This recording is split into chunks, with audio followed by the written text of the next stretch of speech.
तू खुदा खाली कर हाले हमारी सहायता कर अपने सोच और विचार को खाली करे खुदा, ताकि जो भी वचन जो अपने बंदे के द्वारा तू हमें देता है खुदा, उसको अपने जीवन में उतारने वाले बने खुदा, उसके अनुसार हम फल लाने वाले बने और तेरी महिमा के लिए हम अपने आप को खुदा समर्पित कर सकें खुदा।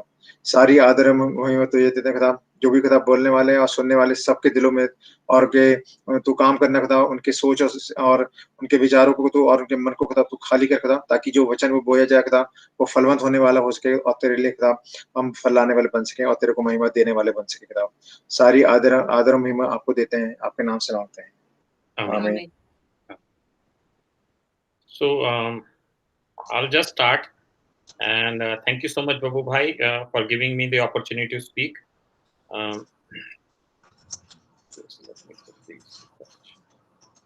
want to be respectful for the time. We are very grateful for everything you give. Every time you give with a zeal and with Holy Spirit, we all love it. Thank you so much.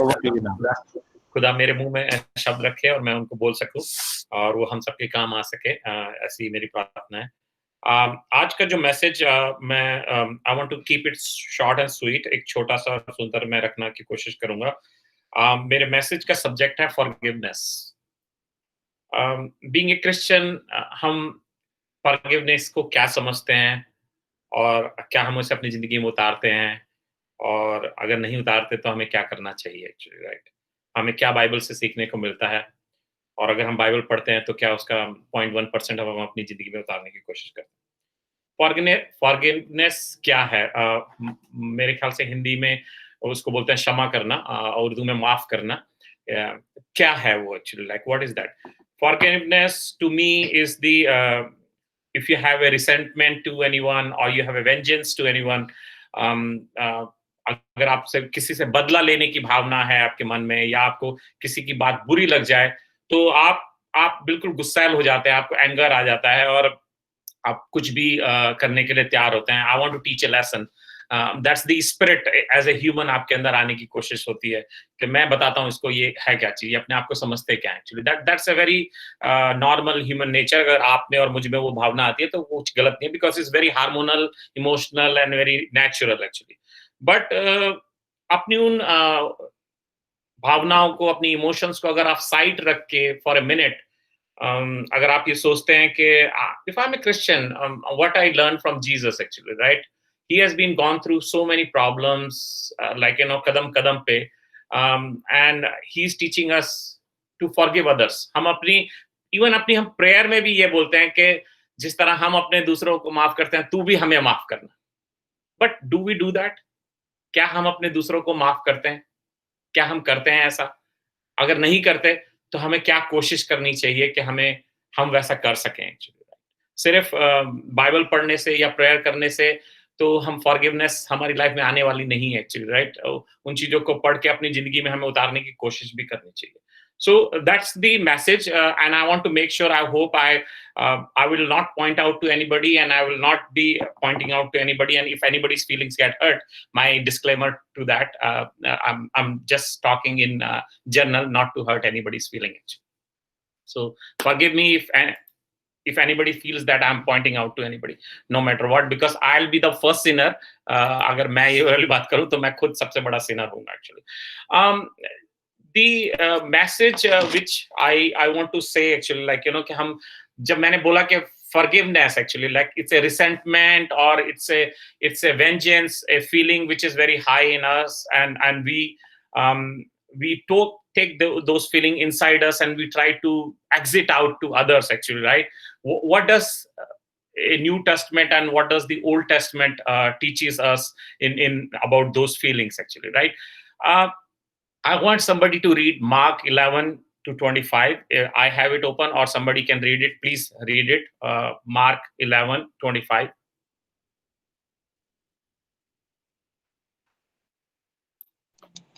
Marcus की अंजील 11 बाब और उसकी 25 आयत। और जब कभी तुम खड़े हुए प्रार्थना करते हो तो यदि तुम्हारे मन में किसी की और से कुछ विरोध हो तो क्षमा करो। बिल्कुल सही। जब मैं तुम्हारा स्वर्गीय पिता भी तुम्हारे अपराधों को क्षमा करे। बिल्कुल सही। जब मैं चर्च में पहुंच के अगर ये प्रेयर कर रहा हूं एक्चुअली, राइट? तो सबसे पहले मुझे ये देखना चाहिए कि किन लोगों से मुझे वेंजेंस है, किन लोगों से बैड फीलिंग्स है. Can I do that actually? Can I afford to do that?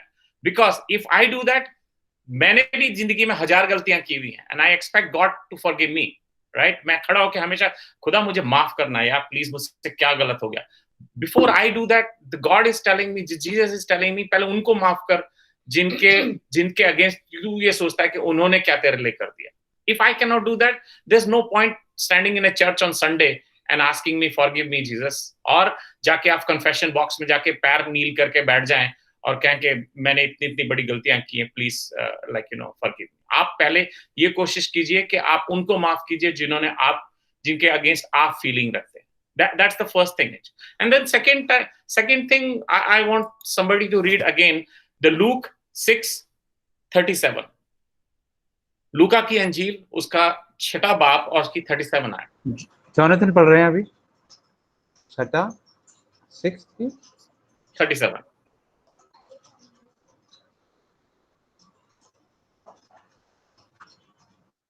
क्या हो रहा है ये?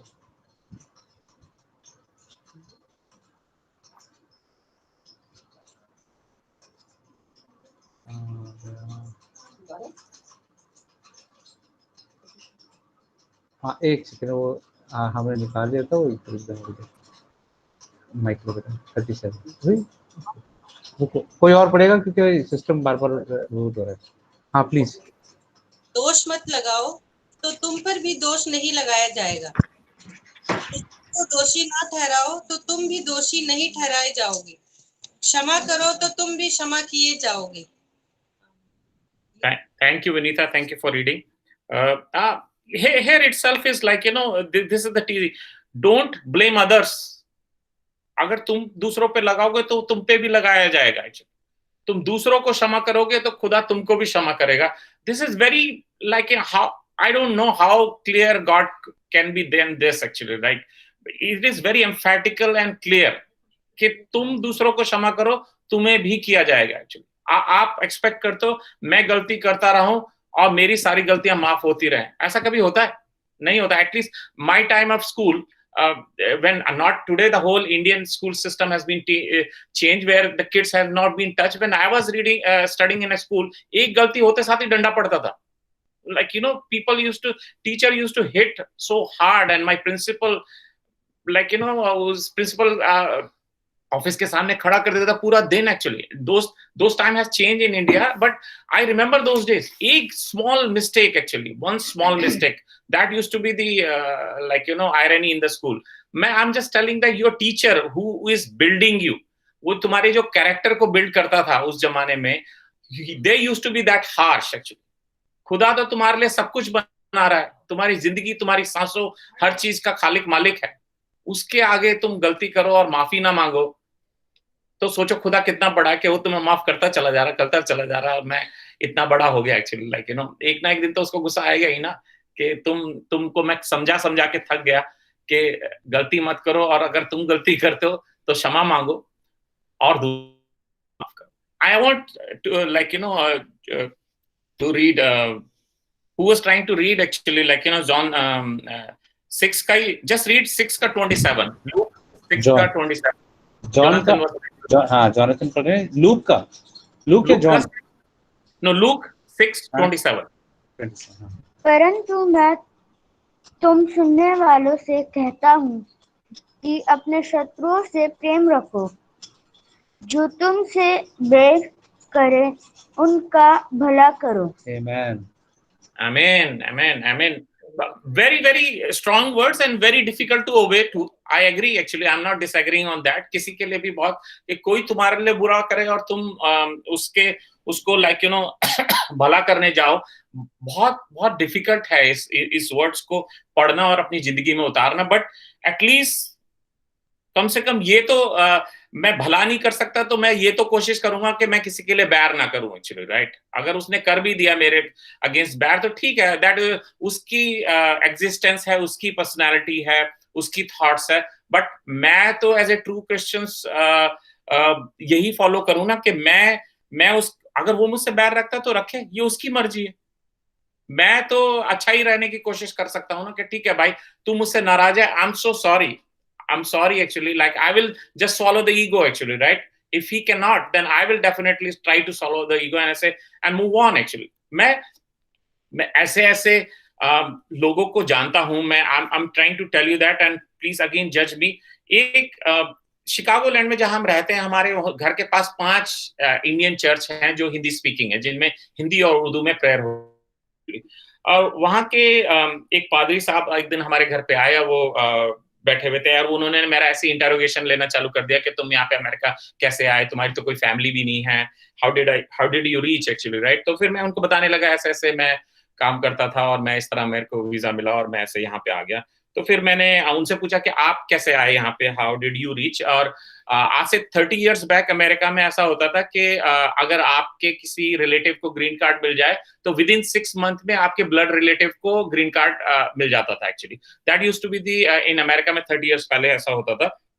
सो मेनी पीपल, अगर आप शिकागो लैंड में जो भी 60 to 70 year old लोग हैं उनसे अगर आप मिलोगे तो many of them are came like that actually, right?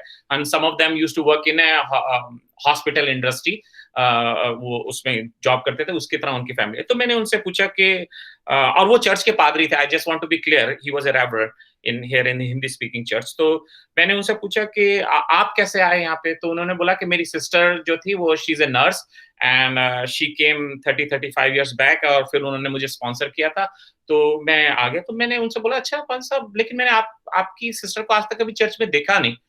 तो उन्होंने बोला मुझे कि मेरी तो उनसे ना 20 साल पहले ही लड़ाई हो गई और माय फैमिली और her family doesn't meet at all. तो मुझे इतना तेज की करंट लगा actually, like you know, and I look at him, I did not say single word, but मैंने सोचा यार देखो ये प्रीस्ट हैं एक्चुअली, इनकी पूरी लाइफ सेमिनरी में निकली और ये बाइबल पढ़ते हैं, and look at her like अपनी सिस्टर्स जो जिन्होंने उन्हें स्पॉन्सर किया था, and the one who give her opportunity to land of the opportunity America, उन्हीं से उनकी बात ही नहीं होती एक्चुअली, राइट? एंड अगर ये बात खत्म यहीं पे हो जाती ना तो मैं आपको शायद नहीं बताता। Fast forward 12 years again, I met another person standing right next to the church के जो रेवरेंड है, उनके बगल में वो सॉलोमन पीटर खड़े थे और मैंने कहा पादी साहब मैंने इनको कभी पहले देखा नहीं चर्च में। बोले ये मेरे जीजा जी हैं एक्चुअली, राइट? मैंने कहा अच्छा हो right, very nice to meet you uncle. बोले हाँ। मैंने कहा आपका देखा नहीं कभी? कहा हाँ मैं चर्च आता नहीं था पिछले 12 साल से, फिर मेरी वाइफ की डेथ हो गई और फिर then after my death me and like you know पादी साहब मिलने लगे and that's how I start coming to the church. तो मुझे ना सुन के बड़ा ही दुख हुआ। मैंने कहा you know that the crucial life of your 15-20 years you just lost it as a brother and sister because one of you did not dare to pick up the phone and say I'm sorry यार, जो भी हुआ life में चल छोड़ आगे बढ़ते हैं। आज उन लेडी की डेथ हो गई, उसका हस्बैंड चर्च में मुझे मिला। Did you think about it? Like आप जिंदगी कितनी खूबसूरत है, सिर्फ एक आदमी ने बढ़ के अगर ये बोला होता है आई एम सो सॉरी यार, हम बहन भाई ही तो है ना, चल छोड़ हटा सावन की घटा, हम आगे बढ़ते हैं एक्चुअली, राइट? इतनी सी बात नहीं की तुमने जिंदगी की और तुम लाइक इन अपनी जिंदगी के खूबसूरत 20 साल actually, not only you lost your sister and अपनी जिंदगी के 20 साल तुम कितनी खुशियों को एक साथ मिलकर बना सकते थे। Isn't that very shameful? आप like you know as a human being, as a leader of the church, as a seminary तुमने 4 साल की हुई और तुम like वहीं पे फेल हो गए। This is very sad actually and this is applicable to me and all of us actually।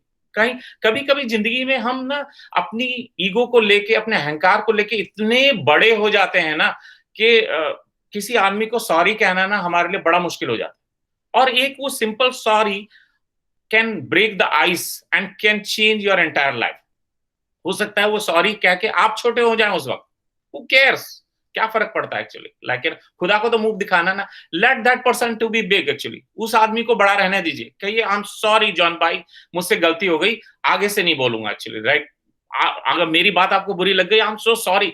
जिंदगी तो खूबसूरत रहेगी, कम से कम जॉन भाई के साथ मेरे ब्रिजेस तो ओपन रहेंगे, मैं उससे बात तो करता रहूंगा, राइट? ना कि मैं उससे नाराज होकर बैठ जाऊंगा और लाइक जब जॉन भाई 70 के हो जाएंगे और मैं भी 70 का हो जाऊंगा, यार सैम काश ये बात 20 साल पहले की होती तो जिंदगी और ज्यादा खूबसूरत होती, right? So I'm just taking a very small example of the life के एक किसी को क्षमा कर देना बहुत like you know it's very difficult, I know it is very difficult, but at least जो खुदा हमें सिखा रहा है उस बातों को तो हम एक्चुअली करने की कोशिश करें एक्चुअली, और वो जगह जगह मुझे सिखा रहा है, एक जगह नहीं, जगह जगह मुझे सिखा रहा है कि just think about it. We all remember when Jesus is being crucified, when he was on a cross, what did he tell? कोई क्या बता सकता है उसने क्या बोला था, लास्ट वर्ड क्या थे उसके? Yes, please. That he said that for they do not know what they are doing. Absolutely, thank you so much. I really like it. खुदा इनको माफ करना, ये नहीं जानते ये क्या कह रहे हैं ठीक। हाँ, मैं ये कह रहा हूं कि जो खुदा जिसको मैं फॉलो करता हूं, जिसकी बुक पढ़ पढ़ के मुझे मतलब 50 साल होने वाले हैं, पता नहीं कितनी बार मैंने पढ़ डाली actually, right? At that time when he is in the biggest pain of his life, at that time he's saying that God forgive them, they don't know what they're doing. सिर्फ मैं ही ऐसा कर सकता हूँ। If somebody says something to me and I don't like it, I can afford, I have to keep that big of a heart to tell that ke yaar, please forgive him or her, like you know she or he does not know what they are doing actually, please खुदा तू ही ने माफ करना। मैं तो आगे बढ़ूं actually, कम से कम मैं तो अपने अंदर कोई रिसेंटमेंट ना रखूं, कोई वेंजेंस ना रखूं एक्चुअली। जब मेरा खुदा इतना बड़ा महान हो सकता है तो मैं तो उसका 0.00001% तो हो ही सकता हूं। मैं तो कोई किसी के कहने से मैं कोई क्रूसीफाई तो नहीं हो रहा ना, मर तो नहीं रहा ना, जिंदा ही हूं ना, बुरा ही तो लग रहा है मुझे। Just swallow the ego, move on actually, आगे बढ़िए एक्चुअली, जिंदगी बहुत खूबसूरत है। एंड ऐसा नहीं है कि लाइक यू नो आपको न्यू टेस्टमेंट में ही ये सब बातें मिलेंगी कि फॉरगिवनेस, आपको ओल्ड टेस्टमेंट में भी हजारों एग्जांपल मिलेंगे इस बात के। Just think about Joseph, son of Jacob, क्या था उसकी story? He was like you no he was उसके 7 भाई थे वो एक्चुअली, राइट? उसने सिर्फ जाके इतनी ही बात बोली थी कि उसको सपना दिखाई दिया जिसमें कि उसके 6 भाई उसको आके बो डाउन करेंगे, right? That's what he shared actually, and all 6 brother did not like him. उसको क्या किया उन्होंने? उसको उन्होंने बेच दिया। He became a slave. He was working in Egypt, and fast forward life में ऐसा हुआ कि he become right next to Pharaoh, right? Second in command. Pharaoh का वो second in command बना, and और जब अकाल पड़ा, फेमिनिन हुआ इजिप्ट के अंदर, तो वो 6 भाई और उसका बाप वो ढूंढते ढूंढते वहीं पहुंचे जहां पे वो he was the high of the command, और उसने उनको देखते साथ ही पहचान लिया कि ये 6 भाई मेरे हैं एक्चुअली, राइट? उसने 1 मिनट में उनको क्षमा कर दिया, and then he not only that, उन्हें क्षमा कर दिया, उनको अनाज भी दिया, और उसने फेरो से बात करके उनको जमीन भी दिलाई अपने 6 भाई को एक्चुअली, कि तुम फलो फूलो और रहो actually, I just forgive you. How big a heart he has it. एक कोई आदमी मेरे साथ बुरा कर दे तो like you know how much के लगाता हूं, अभी बताता हूं तुझे क्या who you are actually, okay? Look at, think about Joseph, कितने बड़ा दिल रहा होगा उसका एक्चुअली, राइट? उसने ना ही उनको 6 भाइयों को माफ कर दिया बल्कि उनको जमीन भी दिलाई फेरो से। एंड थिंक अबाउट दो 6 ब्रदर एक्चुअली, लाइक के जब उनके फादर की जेब की भी डेथ हुई 2 साल बाद, तो उनको सबसे पहले डर लगा कि अब तो जोसेफ हमको नहीं छोड़ेगा, क्योंकि हमारे और उनके 6 के बीच में एक ही कड़ी थी, वो हमारा बाप। अब बाप नहीं रहा तो वो तो हमें देख, बट फिर भी जोसेफ ने क्या कहा? नहीं, अनकंडीशनल लव, मैं तुम्हारे साथ ऐसा कुछ नहीं करूंगा। मैं एक छोटे बातों की एग्जाम्पल लेके कह रहा हूं कि बाइबल में जब मैं देखता हूं कि कितना बड़ा दिल है लोगों का जब माफी करने की बात आती है, शायद इसीलिए हो सकता है कि हम अपनी जब दुआ में जीसस ने करी तो इसीलिए सिखाया कि वो हम रिपीटेडली इस बात को बोले कि हम दूसरों के गुनाहों को जैसे माफ करते हैं ऐसी तू हमारे गुनाहों को माफ कर। ताकि कई बार होता है ना, कोई बात आपको टेप रिकॉर्डर की तरह आपके दिमाग के आगे बार बार घुमाई जाए, हो सकता है आपके बाद में दिमाग में वो बात घुसे एक्चुअली, राइट? क्योंकि it's not that easy to change your mind and your thoughts actually, right? But आप अगर एक किसी भी चीज को रिपीटेडली करेंगे तो हो सकता है वो दिमाग में आपके घुसे, और अगर आप रोज रोज ये वाली बोलें कि मैं दूसरों को जैसे माफ करता हूं ऐसे तू मुझे माफ कर, तो एटलीस्ट मेरे दिमाग में ओ माय गॉड यार, सुबह तो मैं प्रेयर में यही बोल रहा था कि मुझे सबको माफ करना चाहिए, और I am keeping the resentment and vengeance, that's not right actually, I should correct my self actually, right. तो हो सकता है ये भी आइडिया जीसस का रहा हो मेरे लिए, कि मैं बार बार सुबह और शाम को जब मैं बोलूं आए हमारे बाप, तो अपनी थॉट्स को मैं क्लियर करूं। और वो जरूरी ये है कि कहते हैं ना, चैरिटी स्टार्ट फ्रॉम होम। सबसे पहले मुझे, अगर मेरा अपने भाई और बहन से ही बैर है और अगर मैं उसको ही नहीं क्षमा कर पाया, तो forget about all over the world actually, like you know, I have seen so many relative, every time I go to India, every 3 months I go to India, मैं जाके बोलता चलो आज उनके घर चलते हैं, वो बोलते नहीं हम उनके घर नहीं जा सकते, हमारी उनसे बात नहीं हो रही। मैं कहता हूँ यार तुम्हारी नहीं हो रही यार, मैं I live in Chicago, I come like for only 1 week to Delhi and I will not dictate your term actually। तुम अगर उनसे नहीं मिल रहे, तुम उनसे नहीं बात कर रहे और तुम उनके घर नहीं जाना चाहते, please don't dictate me actually, like I will go with my feelings, right. मैं उनसे मिलना चाहता हूँ, हो सकता है मैं फिर 1 साल बाद तक ना मिल पाऊं उनसे एक्चुअली, राइट। आप अपनी फीलिंग्स के साथ चाहिए, मुझे ना डिक्टेट कीजिए। और ऐसी भी क्या बड़ी बात हो गई कि आप उनसे मिलना नहीं चाहते हैं। अगर कुछ बात हो गई है, आप क्षमा मांग लीजिए, नहीं तो वो मांग लेंगे एक्चुअली, राइट। क्या फर्क पड़ता है, जिंदगी तो खूबसूरत है ना। फिर 4 साल बाद आप शादी में एक दूसरे के बाद झप्पी मार के फोटो खिंचा रहे होंगे, the 4 years are lost actually जिंदगी के। क्या फायदा ऐसे करने से, अगर आप अपने बहन भाई के साथ नहीं कर सकते। The second thing I tell you actually, मैं शिकागो में किसी को जानता था, एक अंकल, वो ओक ब्रुक में रहते थे। Oak Brook is one of the lavish neighborhood in Chicago, very big houses, हाँ समझ लीजिए बड़े बड़े घर actually, like you no. uncle has 2 kids, one son and daughter, and very bright kid actually, right, you know। उनकी daughter, she is one of the famous law firm के अंदर Chicago में काम करती, Christian family I'm telling you, North Indian Christian family, and son is also a graduate engineer and MBA and work as an investment banker in New York actually, both very bright kid actually, and uncle live in last level। उनका अपनी wife के साथ कुछ disagreement था, तो auntie lives with her daughter, and son lives in right, you know, in New York, and he has at least 15 relatives here in Chicagoland area because he is around 70 and 72 के रहे होंगे वो, और उनके भी 10-15 उनके एज के जो उनके रिलेटिव आसपास कोई नॉर्थ शिकागो कहीं कहीं रहता। आई एम टेलिंग यू, उनके अपने बेटे से बात होती नहीं थी। वो he used to come only once in a year, probably maybe a Christmas। daughter, auntie is living with the daughter, so they are not in good terms, and उनके अपने relatives के साथ भी sometimes, you know, when people have lot of money, then they become very high headed and they never get along with anybody, वो किसी के साथ नहीं चल पाते actually। and जब अंकल की डेथ हुई तो 2 दिन तक किसी को पता ही नहीं चला। He used to live in a 5,000 square feet house, a very posh, big house in Oak Brook. But when he died, 2 days, nobody knows. 48 hours. Okay? When somebody call in house, nobody's picking up the landline, nobody's calling the cell phone. Then some relative reach, and then he was already died in the house for 2 days. The point I'm trying to tell that के ढेर सारा पैसा, ढेर सारी दौलत, ढेर सारी शोहरत कुछ नहीं काम आई अगर आपने वो ईगो को स्वालो करके अपने किसी रिलेटिव से, अपनी वाइफ से, अपनी डॉटर से बना के रखी होती। Would you have died that? आप इस तरह मरे होते? नहीं शायद। खुदा उनकी ही must rest in peace. But एक एग्जाम्पल मैं बताने की कोशिश कर रहा हूं कि you know this is very astonishing and very agony feeling for anybody. ये बड़ी दुख की बात है किसी के लिए भी कि आप लाइक यू नो अपनी ईगो को आप इतना आगे रखते हैं, बशर्ते कि खुदा ने आपको जो सिखाया है कि माफ करो और आगे बढ़ो, राइट। एक इतनी सी बात को अगर आपने समझा होता तो शायद you would have been in a better place actually, you would have been in a better like you know end of your life actually, right.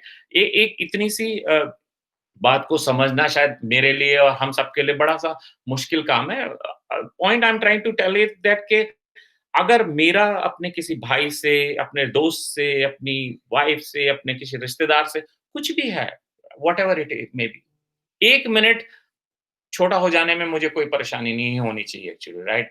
क्या फर्क पड़ता है actually? Let's pick up the phone and call, भाई I am sorry यार, तू कहाँ था पिछले 10 साल से, I am so sorry, like you no, let's forget everything, let's start from today. मेरे दोस्त, तू कहाँ था एक्चुअली, राइट, यू नो, तेरे को खो के मेरे को बहुत ज्यादा दुख है, शायद जिंदगी में तो आगे मैं ऐसा दुख नहीं बनाना चाहता। There is no harm actually, like I know it is difficult for me and anyone actually, right, but मैं ये कहता हूँ कि अगर मेरा किसी से माफी मांग के मेरा रिश्ता कायम रह सकता है for 1 minute, you know, I am ready to swallow that ego. मैं उस ईगो को स्वॉलो करके आगे बढ़ने के लिए तैयार हूं एक्चुअली, क्योंकि मैं शायद खुदा से यही सीखता हूं कि लोगों को माफ करो। हो सकता है गलती मेरी ही हो, क्योंकि मुझे नहीं पता, उस जीसस तो मुझे कदम कदम पे यही सिखा रहा है ना कि लोगों को माफ करो और आगे बढ़ो। So that is the message I want to give it to. I hope everybody got it. Thank you so much. If I overboard on the time, I am sorry about that. खुदा इस message पे अपना और आशीष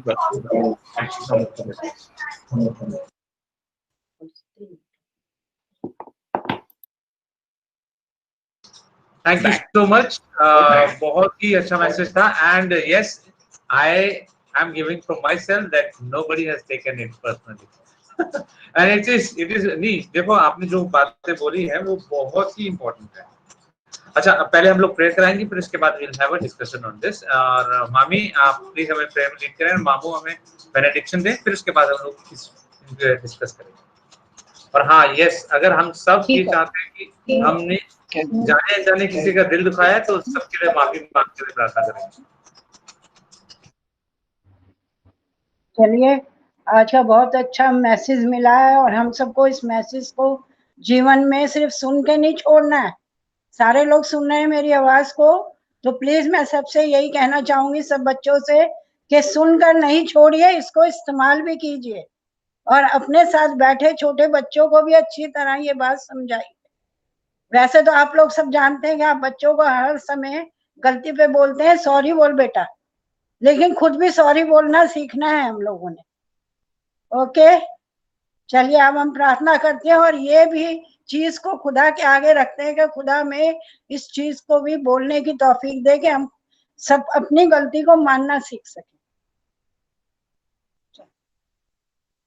हे परमपिता परमात्मा, आपका धन्यवाद करते हैं इस सुंदर समय के लिए परमेश्वर, कि आपने हमें जिंदों की जमीन पर कायम रखा है, ताकि हम आपके वचन को सुने, समझें और उसे जीवन में अमल कर सकें। मेरे परमेश्वर, आपका बहुत बहुत धन्यवाद करते हैं इस सुंदर समय के लिए, और इस सब छोटी सी संस्था के लिए जो आपके द्वारा बनवाई गई है, ताकि हम एक दूसरे को समझें, और इस ज्ञान को जो आप हमें देना चाहते हैं परमेश्वर, एक दूसरे के जरिए शेयर करके पा सके। परमेश्वर, हम जानते हैं परमेश्वर कि हम बहुत गुनाहों से भरे हुए हैं, जाने अनजाने में हम गुनाह करते हैं परमेश्वर, उसके लिए आपसे माफी मांगते हैं, और आपसे विनती करते हैं परमेश्वर कि हमें ऐसी शक्ति दीजिए कि जो हम कर चुके हैं परमेश्वर आगे ना करें, और आगे जो बुद्धि आपने दी है परमेश्वर, उससे समझ बूझ कर अपने जीवन को आगे चला सके।